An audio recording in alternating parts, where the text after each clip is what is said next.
নামাজ মানুষের অন্তরকে আলোকিত করে, জীবনকে সুন্দর করে এবং এক আল্লাহর ভয় বলা জীবন তার মধ্যে পয়দা, অন্তর এবং জীবন তার মধ্যে পয়দা হয়। যে কোনো মানুষ নামাজি দেখলেই দেখা যাবে যে তার চাল চলন নিয়ন্ত্রিত এবং অন্যদের তুলনায় সে সুশৃঙ্খল, অন্যদের তুলনায় সে সুশৃঙ্খল থাকে। তো নামাজ মানুষকে আল্লাহর দিকে টানে, আখিরাতের দিকে টানে, আসমানের দিকে টানে, পরকালের বিশ্বাস তার অন্তরে আছে, এই কথা সে মনে করে। এজন্য ইচ্ছা করলেই খুন করতে পারে না, ইচ্ছা করলেই লুট করতে পারে না। নামাজের যে নামাজ যে উন্নত মন তৈরি করে, সেটা তাকে বাধা দেয় যে তুমি মসজিদে যাও, তুমি জায়নামাজে দাঁড়াও, তুমি নামাজ পড়ো, তোমার কাজ এই কাজ। তো ভিতর থেকে নামাজ তাকে অন্যায় কাজ থেকে বাধা দেয়।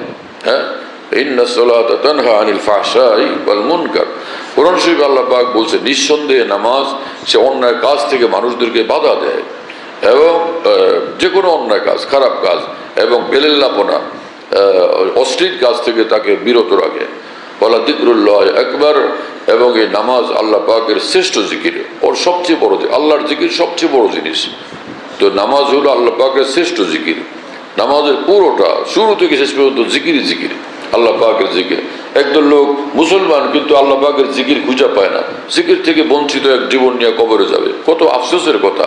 অথচ কোরআন হাদিসে আল্লাহ রসুল বারবার বলতেছেন যে জিকির করো, জিকিরের কথা বারবার বলতেছেন, কিন্তু একদল লোক জিকিরই পায় না। অথচ ইসলাম, পুরোটা ইসলাম যেটা, সমগ্র ইসলামের প্রতিটি পড়তে পড়ে তাওহীদ এবং আল্লাহর জিকির। প্রতিটি আমলের মধ্যে তাওহীদ এবং আল্লাহ পাকের জিকির। কোরবানি করতেছেন বিসমিল্লাহ আল্লাহু আকবার, আর না হলে তো এটা জবা করতেছে বিসমিল্লাহ আল্লাহু আকবার, ওখানে বিসমিল্লাহ আল্লাহু আকবার বললে তো, না বললে তো জানোয়ার হালাল হবে না, বলা ওয়াজিব না, বলতে হবে। তো বিসমিল্লাহ আল্লাহু আকবার বলতে হয়। দেখেন হজ করতে যায় লাব্বাইক আল্লাহুম্মা লাব্বাইক, আল্লাহ পাকের জিকির। হ্যাঁ, লাব্বাইক আল্লাহুম্মা লাব্বাইক, এই যে আল্লাহ পাকের জিকির মশগুল। হজ পুরোটা নিঃসন্দেহে আল্লাহ পাকের জিকির এবং অনেক বড় জিকির, তাই না? এবং কোরআন শরীফে আল্লাহ পাক বলছেন যে তোমরা যখন মিনা যাবে, মিনা আরাফা মুজদালিফা, সেখানে তোমাদের কাজ কি? তোমার আল্লাহর জিকিরে তুমি মশগুল থাকবে, সেখানে বেশি বেশি আল্লাহ পাকের জিকির করবে তোমরা। কঙ্কর মারে হজের মধ্যে যেখানে জামারাতে, সেখানে কি? সেখানে আল্লাহ পাকের জিকির, সেখানে আল্লাহু আকবার, আল্লাহ পাকের জিকির। কথা বুঝতেছেন প্রিয় বন্ধুরা? পুরো হজ আল্লাহ পাকের জিকির। এইভাবে নামাজে যখন দাঁড়ায় শুরু থেকে শেষ পর্যন্ত আল্লাহ পাকের জিকির, আল্লাহু আকবার। এরপরে কি? সানা, সুবহানাক আল্লাহুম্মা, সুবহানাকা মানে কি? হে আল্লাহ আপনি পবিত্র, হ্যাঁ, হে আল্লাহ অবিহামদিকা, সব প্রশংসা আপনার, তাবারাক ইসমুকা, আপনার নাম আজিমুশ শান, মহিমান্বিত আপনার নাম, বড় মহিমাওয়ালা আপনার নাম। তো পুরা নামাজ শুরু থেকে শেষ পর্যন্ত শুধু আল্লাহ পাকের জিকির।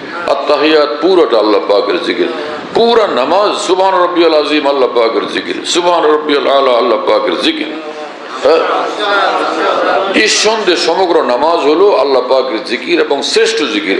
অন্যান্য জিকির তো কিছু সুযোগ আছে যে ওইদিকে আল্লাহু আকবার বলতেছে, লা ইলাহা ইল্লাল্লাহ, সুবহানাল্লাহ বলতেছে, আর মধ্যখানে বললো যে চাচা মিয়া একটু খেয়াল রাখেন, আমি তো দুর্বল মানুষ, আমার দিকে খেয়াল রাখেন, আমি প্রথম আসছি হজে, খেয়াল রাখেন আমার দিকে একটু। হ্যাঁ, আল্লাহু আকবার, আল্লাহু আকবার, আবার শুরু করছে লাব্বাইক আল্লাহুম্মা লাব্বাইক, কথাও বলে মাঝখানে। কিন্তু নামাজের শুরু থেকে শেষ পর্যন্ত কারোর সঙ্গে কথা বলার সুযোগ নেই। ডাইনে এক ছেলে দাঁড়াইছে, বামে এক ছেলে, যে বাবা তোর সেজদা ঠিক মতো দিস, খেয়াল রাখিস, এরকম বলা যাবে নামাজের মধ্যে?